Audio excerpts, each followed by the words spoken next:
రోజుకు ఒక రకంగా ముఖ్యమంత్రిని ప్రభుత్వాన్ని ఇష్టానుసారంగా మాట్లాడుకుంటూ పోవటం అనేది అది సరైన పద్ధతి కాదని నేను చాలా స్పష్టంగా చెప్పదలుచుకున్నాను. చెరువులు కుంటల సంబంధించి కేవలం FTL లోపల గర్భం లోపల ఇప్పుడు కట్టడానికి ముందు పోతున్నటువంటి వాళ్ళు మాత్రమే ఆపుతున్నాం. బఫర్ జోలి పోవట్లేదు, ఆ పై వాటికి కూడా పోవట్లేదు. అసలు చెరువులే మేలకుండా పోతాయో అనే ఆలోచనతో మాతో వాటి ప్రొటెక్ట్ చేయడం పోతున్నాం. వాళ్ళకు కూడా పేదవాళ్ళు ఎవరైనా ఉండి నష్టపోతూ ఉంటే వాళ్ళకు కూడా రిహాబిలిటేషన్ చేయడానికి government is willing to spend money. నేను అందుకే అన్న మిత్రులందరికీ ఒకటే విజ్ఞప్తి చేస్తాను,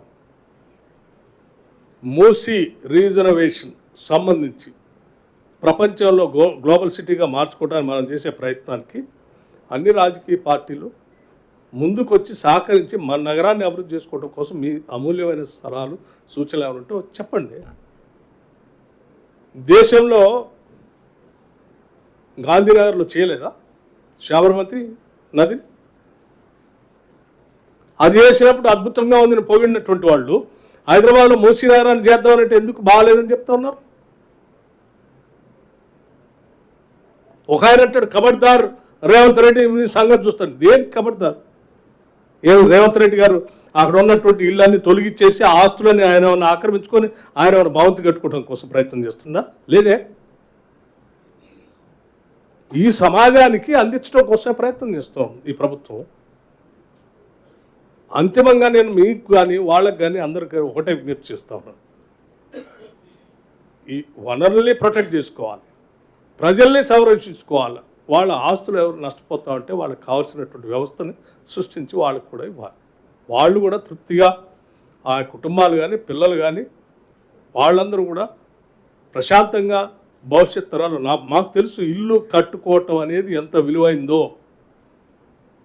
తరతరాలుగా ఇల్లు లేనటువంటి కుటుంబాలు చాలా ఉన్నాయి. ఒక తరంకి వచ్చేవరకు ఇల్లు కట్టుకుంటే ఆ ఇల్లు పోతా ఉంటే ఎంత బాధ ఉంటుందో తెలుసు. అంతకంటే మెరుగైన ఇల్లు ఇద్దామని చెప్తున్నాం మనం.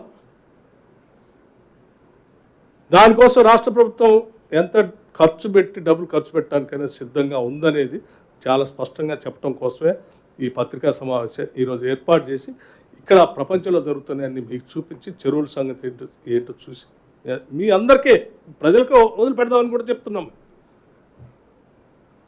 Finally will have a debate. మేము బార్ల తలుపులు తెరిచి ఉంచాం.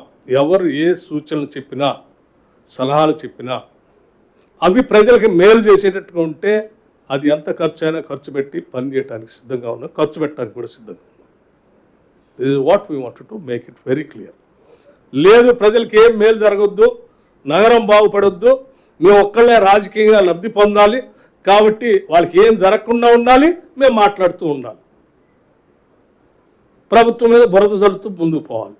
ఇదే అజెండాగా ఉంటే ఇది మీకు బాధ్యతగా లేనటువంటి ప్రతిపక్షంగా భావించాల్సి వస్తుంది. అట్లా చేయబాకండి దయచేసి.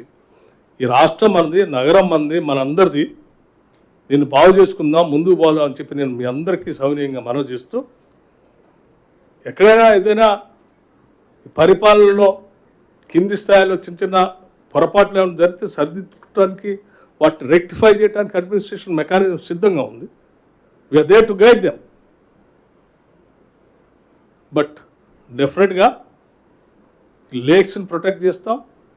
మూసీ రిజర్వేషన్ కూడా అందరి ఆమోదయోగ్యంతోనే చేస్తాం, అందరితో మాట్లాడతాం.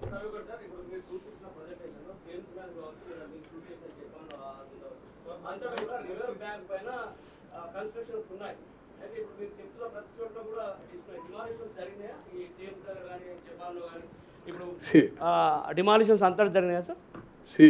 ఓవర్ ఏ పీరియడ్ ఆఫ్ ఎవల్యూషన్లో నగరాలు ఈ రకంగా అభివృద్ధి చెందేటప్పుడు ఇనిషియల్ డేస్ డెఫినెట్గా ఆయా ప్రాంతాల్లో స్థానికంగా ఉన్నటువంటి వాళ్ళు ఇల్లు వేసుకొని ఉండటం, సాధ్యమైనంతవరకు చిన్న చిన్న కుటీరాలతో ఉండటం, అలా పోతున్న క్రమంలో నగరాభివృద్ధి జరిగేటప్పుడు ఆ చేసుకునే క్రమంలోనే వీటన్నిటిని డెవలప్ చేసుకుంటూ పోయారు. అంటే రివర్ బ్యాంక్ పైన ఇల్లు కనిపిస్తున్నాయి, హై రైజ్ బిల్డింగ్స్ కూడా ఉన్నాయి బ్యాంక్ పైన. ఎస్, బట్ రెవెన్యూ రీజనరేట్ చేసుకున్నారు, అది చూడలే ముందు మీరు.